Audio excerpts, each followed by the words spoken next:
So there comes a point, and I hope in everybody's life, when you actually realise that the people that you put your faith in, the people in positions of power, so the people who you think are really smart, because I think we're taught at school that if you are smart, then you're going to do really well in the world. You're going to be awesome. You're going to do amazing things.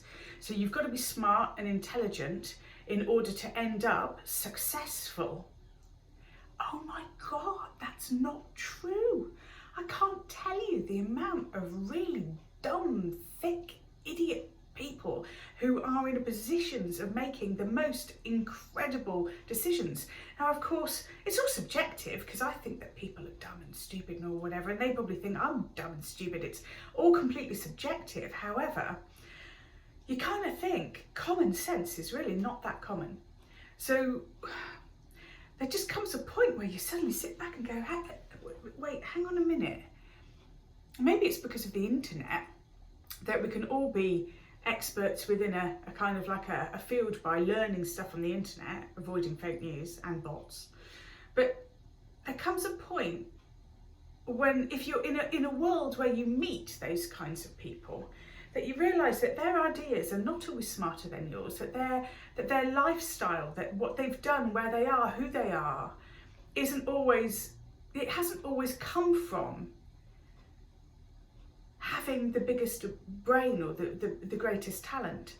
And in a sense, when we look at our politics, you know, it's kind of quite crazy the way that it's segregated into these ideas of this is the right way to think, or that is the right way to think. And then what we do is we hold corners, or, you know, viewpoints that we fight for, instead of actually going, right, what's the best solution? Let's look at the science, let's look at the psychology, let's look at the situation, and let's collectively, as a group, bring in the experts, the leaders, the brilliant people, the people who actually know what they're talking about, the people who've studied it, the people who are aware of it. Let's listen to the experts. Because in a political arena, what ends up happening is the people come in and witness and maybe even talk to the experts, but go back to a default of political bias. So whatever the experts have said, if you go, oh, well, my constituents wouldn't agree with that, so we're going to completely drop that idea, despite the fact that I have spent X amount of time talking to the NHS and this makes more sense, or X amount of time talking to scientists about the environment and this makes more sense. Oh, well, my, constituents, the people who vote for me, think like this. And a lot of them think in a particular way because they haven't been given the information, or they've been given fake news information.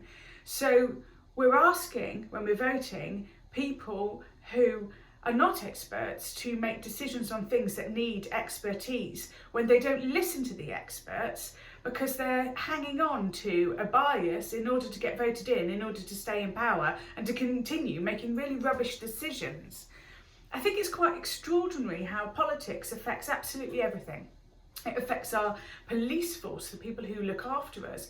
It affects the uncovering of the environment crisis at the moment. We're just at a point, I think, where it's flawed and it's broken, and it's not working to have politicians running a country who come from a point of bias of trying to stick to a certain viewpoint instead of doing what's right with the right kind of evidence, with the right information.